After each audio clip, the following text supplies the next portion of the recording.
శ్రీమాత్రే నమ. జయ గురు దత్తాత్రేయ నమ. ఈ వీడియోలో మనం మేషరాశి వారి యొక్క అదృష్ట యోగాలు, వారి జీవితంలో పైకి రావాలంటే ఏ వృత్తి వ్యాపారం చేయడం వలన అభివృద్ధి కలుగుతుంది, వారికి ఏ వయసు నుంచి అదృష్టం ప్రారంభమవుతుంది అనే విషయాలు మనం ఈ వీడియోలో పరిశీలించే ప్రయత్నం చేద్దాం. మేషరాశి వారికి మనం మేషరాశిని పరిశీలించవలసినప్పుడు సాధారణంగా అందరూ రాశ్యాధిపతిగా కుజుడిని తీసుకొని తెలుసుకోవడం జరుగుతుంటుంది. కుజునితో పాటు మేషరాశిలో ఉచ్చ పొందుతున్నటువంటి రవి భగవానుని యొక్క ప్రభావం, అలాగే అదే రాశిలో నీచ పొందుతున్నటువంటి శనిగ్రహ ప్రభావం సాధారణంగా ఈ రాశి వారి యొక్క జీవన విధానంలో కనబడుతూ ఉంటుంది. సో దీని ప్రభావం బట్టి ఏంటంటే ముఖ్యంగా కుజుడు ధైర్యానికి, సాహసానికి కారకుడవుతుంటాడు. ఏదైనా ఒక పని ప్రారంభించాలన్నా, దాన్ని అంతం చేయాలన్నా, నాశనం చేయాలన్నా కూడా కుజుని యొక్క ప్రభావం తప్పనిసరిగా జాతకుడి మీద కనబడుతూ ఉంటుంది. అంటే ముఖ్యంగా ఈ మేషరాశి వారు ఏదైనా ఒక పని ప్రారంభించాలన్నా, దాన్ని నాశనం చేయాలన్నా కూడా ఉండడం జరుగుతూ ఉంటుంది. అందుకనే వీళ్ళు ఎక్కువగా సైన్యంలో, మిలిటరీలో, పోలీస్ డిపార్ట్మెంట్లో ధైర్యంగా పనిచేస్తున్నటువంటి కార్యకర్తలు వీళ్ళందరూ కూడా మేషరాశి వారిలో ఎక్కువగా రావడం జరుగుతుంటుంది. అందుకనే వీరికి దీనికి సంబంధించినటువంటి వృత్తులు బాగా రాణించగలుగుతూ ఉంటారు అన్నమాట. అంటే మిలిటరీ అవ్వచ్చు, మంచి అధికార హోదా కలిగినటువంటి అధికారులు అవ్వచ్చు, సడన్గా యాక్షన్ తీసుకున్నటువంటి వాళ్ళు, ఇన్కమ్ ట్యాక్స్, ఈడీ సంబంధించిన వాళ్ళు, అలాగే ఎక్కడ ఆపద ఉంటే అక్కడ వీళ్ళు ప్రత్యక్షమై ఆ సమస్యని పరిష్కరించడం జరుగుతూ ఉంటుంది. సాధారణంగా మనకి గ్రామీణ పట్టణ వాతావరణంలో ఏదైనా ఒక ఘర్షణ, ఒక సంఘటన జరిగినప్పుడు సంబంధం లేకపోయినా ముందుగా వీళ్ళు అందులో ఎంటర్ అయి అక్కడ ఉన్నటువంటి పరిస్థితుల్ని క్లియర్ చేయడం కానీ, ఆ విషయాన్ని ప్రభుత్వ అధికారులు తెలియపరచడం కానీ, సాధ్యమైనంత వరకు ఆ కార్యక్రమాల్లో పాల్గొనడానికి ఈ రాశివారు ఎక్కువగా సాహసించడం జరుగుతూ ఉంటుంది. దానికి కుజగ్రహం కారణమవుతుంటుంది. కాబట్టి ఏదైనా ఒక పని అవ్వాలంటే మేషరాశి వారు అక్కడ ఉంటేనే ఆ పని సాధ్యం అవుతుంటుంది. కాబట్టి వీళ్ళు ఏదైనా ధైర్య సాహసాలతో కూడుకున్నటువంటి వృత్తుల్లో బాగా రాణించగలుగుతుంటారు.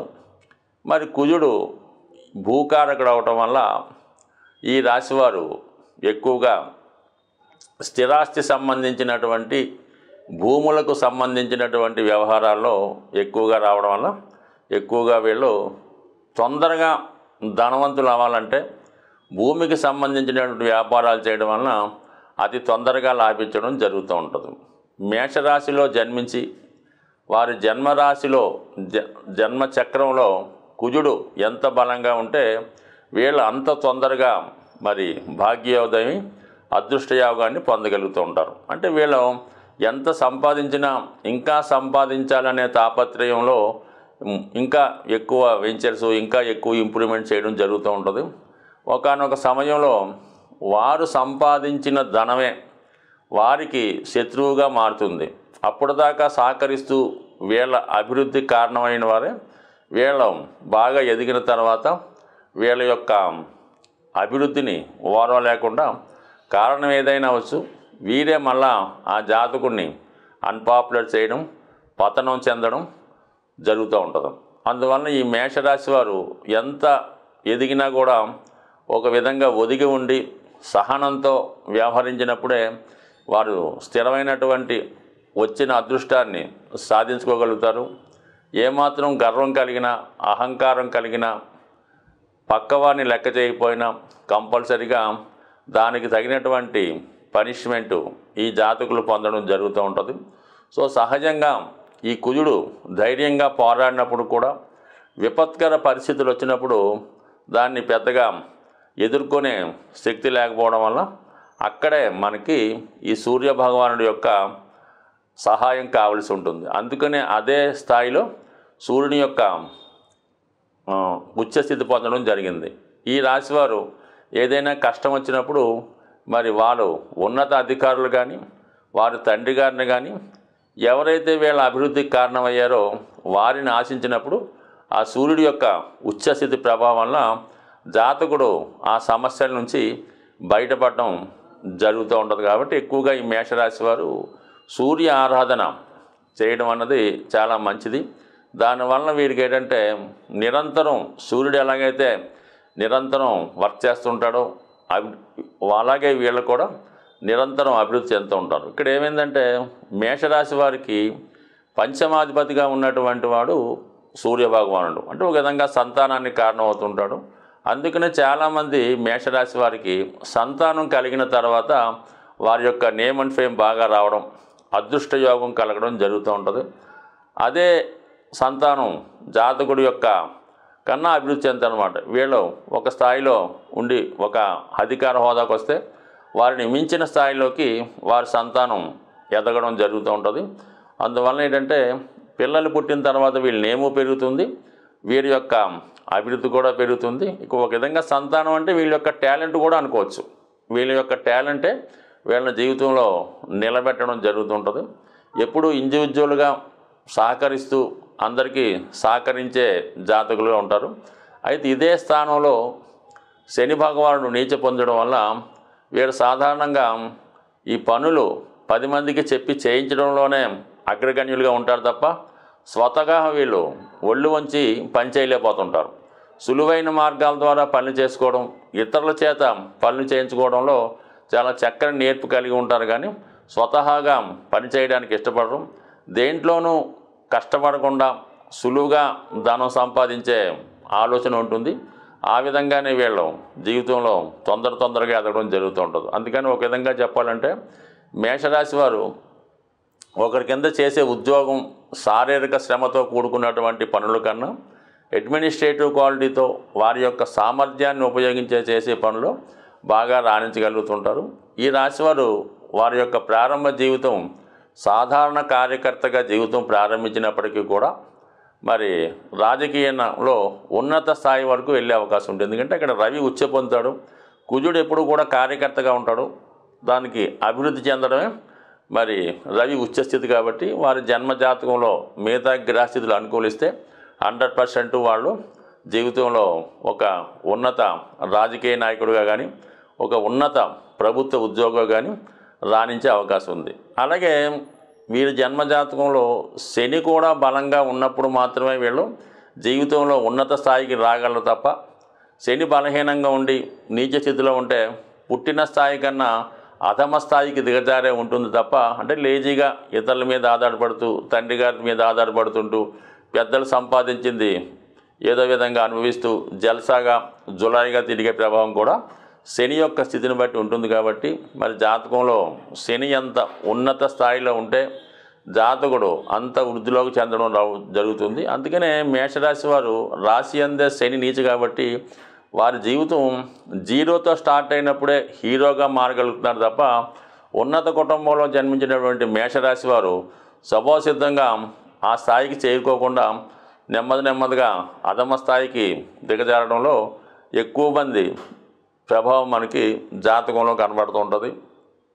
ఇవన్నీ మరి కూలంకుషంగా తెలుసుకోవాలనుకుంటే మరి జాతకుడి యొక్క జన్మజాతకాన్ని అలాగే అతని యొక్క అదృష్టాన్ని పరిశీలించాలంటే జాతకుడి యొక్క నవాంశని అలాగే జాతకుడి యొక్క వృత్తిని పరిశీలించాలంటే దశాంశని, జాతకుడి యొక్క పిల్లల యొక్క అభివృద్ధిని చూడాలంటే సప్తాంశని, తల్లిదండ్రులను చూడాలంటే ద్వాదశాంశని, ఇవన్నీ కూడా కూలంకషంగా పరిశీలించిన తర్వాత మాత్రమే జాతకుడు ఏ స్థాయికి వెళ్ళగలుగుతారు అన్న స్థితి బట్టి ఆధారపడి ఉంటుంది.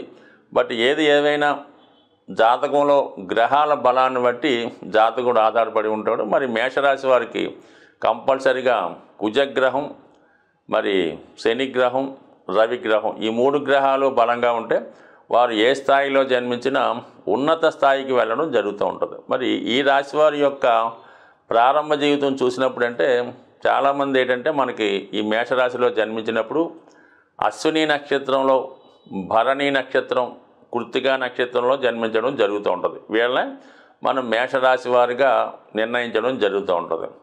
అదే అశ్విని నక్షత్రంలో పుట్టిన వారికి ఏంటంటే అది కేతు మహాదశ సుమారుగా వారు పుట్టిన పాదాన్ని బట్టి 7 సంవత్సరాల నుంచి 0 సంవత్సరాల వరకు ఉండొచ్చు.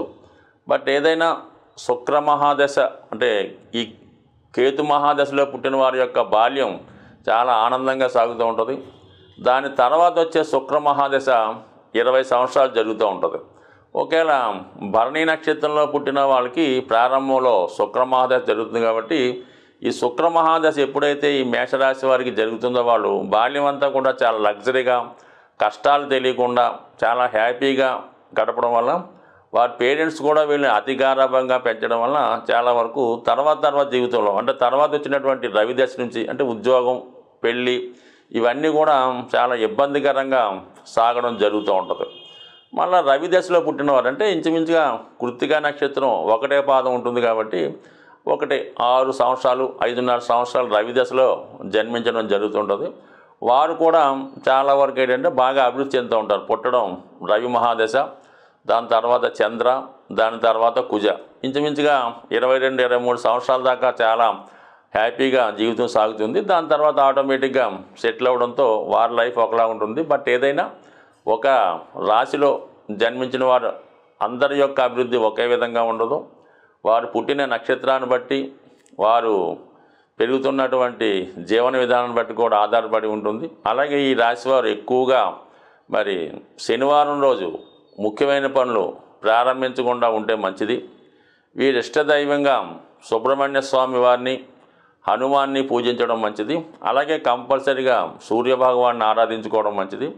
వీళ్ళు అదృష్టవంతులుగా మారాలంటే ధరించవలసిన రత్నాల్లో ఏంటంటే పగడం ధరించవచ్చు, కనక పుష్యరాగం, కెంపు ఉంగరాలు ధరించవచ్చు. అలాగే వీళ్ళు ఏకముఖి రుద్రాక్ష ధరించడం వల్ల కూడా చాలా అనుకూలంగా ఉంటుంది. అది దొరకనప్పుడు 12 ముఖాలు అంటే 12 ముఖాల రుద్రాక్ష ధరించవచ్చు. ముఖ్యంగా వీళ్ళ యొక్క జీవితం బాగుపడాలంటే ఎప్పుడు కూడా పగలు అంటే సూర్యోదయం అయిన దగ్గర నుంచి సూర్యాస్తం వరకు ఎట్టి పరిస్థితిలో నిద్రపోవడం కానీ విశ్రాంతి తీసుకోకుండా నిరంతరం శ్రమ పడుతూ ఉంటే చాలా మంచిది. వీళ్ళు జీవితంలో ఎంత యాక్టివ్గా ఉండి ఎంత క్రమశిక్షణతో ఉంటే లైఫ్లో అంత టాప్ రేంజ్కి వచ్చే అవకాశం ఉంటుంది. స్వస్తి.